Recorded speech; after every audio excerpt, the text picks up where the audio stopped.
everything is cleared, they go ahead and go through this door. They take him out of our custody and into theirs.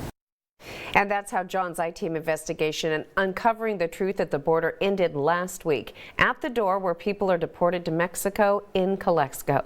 And tonight he picks up with part 2 of his series after traveling to the border.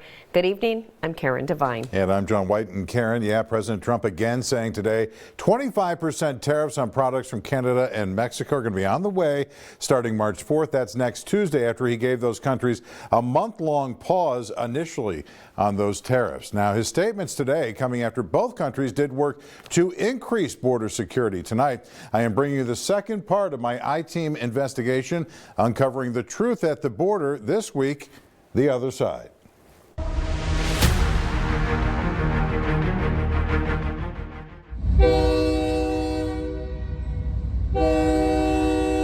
A train headed into Mexicali, Mexico from the United States, carrying products and materials that move between the two countries every day. Starting next week, products from Mexico into the U.S. could be hit with tariffs. Mexicali is home to over 1 million people, and many of them line up every morning to cross into the United States for work. Right now, Mexicali is also home to hundreds of Marines and National Guard who have been on duty since February 8th. A response to President Trump's demand that Mexico step up enforcement to keep fentanyl out of the United States. They're searching cars leaving Mexico with drug-sniffing dogs, mirrors, and other tools. A couple from Indio had their vehicle inspected by the Mexican National Guard. This is a good idea. Sometimes, that people, don't like because there's a unique wait a lot of time in the line. For here and another inspection, there's a little more. But for me, that's fine. We're told the crackdown is mainly leading to the discovery of things like fireworks and vapes. The Mexican Marines are on duty a couple of miles into town as well, providing security at a camp set up for potential mass deportations. A worker says they're ready for hundreds, but have only seen a few. This one here is got like 150 bunk beds, 3 stacks high. But only so far you've had 3 people? Yeah, they had 3 people like 2 days ago. A Reuters investigation found that mass deportations haven't materialized yet, finding that in the first month of the Trump administration, 37,660 people were removed from the country, compared with a monthly average of 57,000 for the Biden administration in its final year. In Mexicali, we found most people unhappy with President Trump's plans, but not angry at Americans. It's sad for the people that have put their butts on the line for their family, and able to work that hard, and for them to be just taken away like that it's not fair.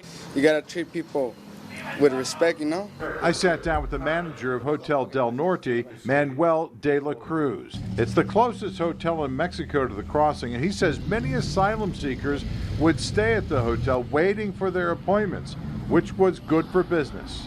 A lot of people show up over here to rent by the time waiting for the appointment to the immigration. The hotel was often full, but then that also created a different problem. It's in fact half and half, because we have people coming from United States over here.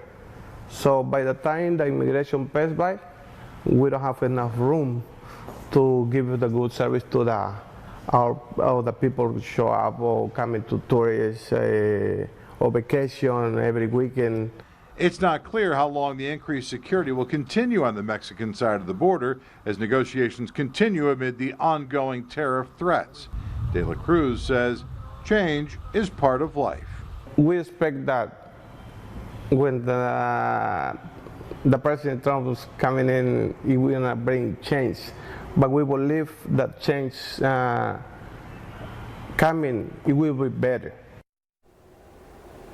And we heard that same sentiment over and over in Mexico. Now, the president of Mexico says she expects to reach a deal through negotiations with the United States this week. But again, Karen, the president today saying those tariffs are on the way starting on Tuesday, setting the stage potentially then for retaliatory tariffs and a trade war. And by the way, our coverage on the border is not going to end here. Karen's going to continue it next week with a look at some of the same issues impacting our friends to the north. That's right, because as you said, President Trump, John, threatening tariffs for both Mexico and Canada. The reason, increased criminal activity at the border. I spoke with some snowbirds, a couple from Canada who stay in the valley during the season for 5 months every year. They told me they understand the issues at the border, but are not happy with what they call President Trump's rhetoric. As an example, the mention of making Canada the 51st state. And John, Canadians pump millions into the valley economy each year, buying homes, visiting our restaurants, enjoying all the entertainment offered here. And I wanted to find out if Canadians are talking about not buying American, selling their homes, or not coming back to the valley. I got some interesting answers and also spoke with a dual citizen who runs a multi-million-dollar business from India who says he understands what the president is trying to do and why. Watch my full report next Thursday. That's at 6 o'clock.